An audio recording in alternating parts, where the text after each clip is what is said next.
welcome back. It's time for us to get in some more conversations. And the 22nd of October is International Stuttering Day, International Stammering Day. And we've been joined on the set this morning by Ebenezer and Ebenezer and who? Ebenezer and who? Benedict. Ebenezer and Benedict have joined us on the show this morning. And let's get right into this conversation. Okay. The importance of such a day. Why do you feel that this day needs to be recognized globally? Okay, nice meeting you. And same here. I'm very honored to be part of this show. Actually, I'm Ebenezer and Himboafo. Okay. So, stammering is part of us. God made us in diverse ways. All of us have our own uniqueness and our own limitations. So some of us stammers, and it's by our nature. So you cannot do away without it. So World Health Organization came out with this initiative that every year globally we should try and recognize our awareness. That people should get to know that we have people who normally stutter or stammer in their utterances. So we should come to accept us in a normal stream. So this year we have a team that we are trying to, the team is being seen, being heard, representing and normalizing stammering in the mainstream. So that's the main theme for this year's celebration. So we want the general public to see us, have ears for our grievances or our worries, and we're trying to normalize stammering in the mainstream. That's in the corporate world. You have to normalize stammering. Stammering should be part of us. It's part of us, so we should accept us in good faith.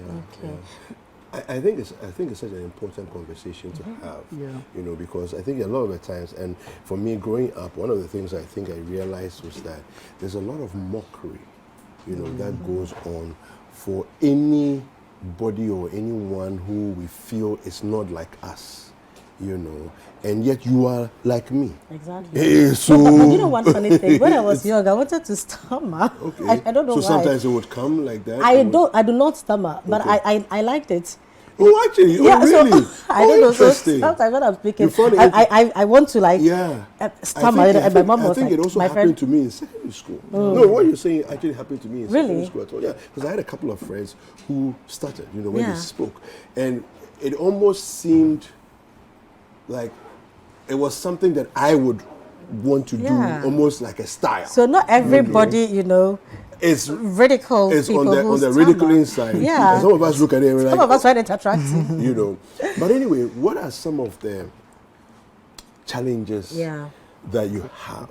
I mean, I know that you have an association now in Ghana and everything else, but as a group, what are some of the challenges that you face, apart from the ridiculing, but in terms of corporate work, in terms of representation, what are some of the challenges that you've noticed and you want to highlight?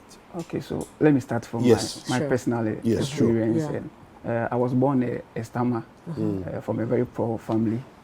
And growing up, when I went to interview at around class 4, I couldn't really speak well. So I was demoted. So I had to just come back, and I was struggling. And some of my colleagues too, they were teasing us, and I really feel comfortable in my elementary education. So when I got to senior high school, I had that privilege to meet one teacher, Mr. Edward Akofo. From which school? From Chief Process Senior High School. So that really made me proud of myself. So after every lesson, he would call me to come in front and come and summarize the entire lesson. So that really boosted my confidence level. Bless that teacher. So I was able to become the house prefect for my house. That's House 1, Royal House. And I would say I was the best house prefect during our days. That's 2012. And I passed through to UCC. And when I went to UCC, I was a little bit bookish, so I didn't have time for other social activities. UCC, that pressure is there. You look like a shark. So when I went to school, I did education. A stammering going into education. I thought that in Ghana, there is no job at disposal, so I have to just go where I can easily get access to job. So after school, after UCC, I had employment at GS to teach at Accra Girls Senior High School. Oh, wow. Where I've taught for almost 4 years now, then I've left the institution. So when I go to Accra Girls, so I was struggling in my first 2 or 3 months. I was struggling to really come out because, let's say, I have something small in my brains, but sometimes just trying to express yourself becomes a very big challenge. You know, the girls. You see the girls too, teaching girls and the way girls to behave. At times how do they call you? Oh, Seben. Seben. Yes, Seben. Okay. Yeah. So at times. So what do you teach? I was teaching financial accounting. Okay. So right now I'm a chartered accountant by profession. So stammering is not a limitation. At all. So you just have to really accept that you stammer. We should really normalize it. Yeah. So anyway, what do you have to share? Yeah. Okay, me, I'm a final year medical student in the University of Ghana. Okay. Yeah. Final year medical student. A doctor in the making. Beautiful, man. Wow. So we are here to create awareness that maybe the fact that you stammer doesn't mean you can't achieve anything. So we are here to create awareness. Yeah, no, and I think you're a very amazing example of that. You know, that you can achieve anything and everything. I mean, you're a chartered accountant. You know. And you're a final year medical student. A year by this time, you'll be doing housewifership, and then before you realize you're specializing. You're coming to consulting room and it is you sitting there. Benedict is right there with you. Of course. But let's look at how even today people see you. You know, people mount various stages for comedy and they are stammering and they're doing all that. How do you feel about it? And moving on, you know, how should we behave towards people like you? Okay, so I really feel very embarrassed when the society tried to capitalize on our stuttering and trying to make mockery of us. I really feel very, very bad. So when you're watching a movie and some characters like gateman or let's say watchman in a gun, watchman, then the watchman will be stuttering.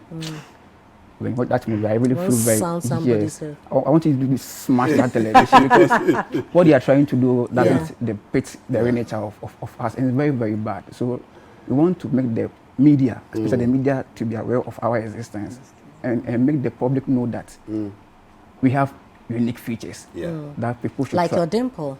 My dimple, really. I'll tell my girlfriend that you are trying to. No, don't go ahead of yourself. Don't worry. I'm just enjoying the dimple. Okay.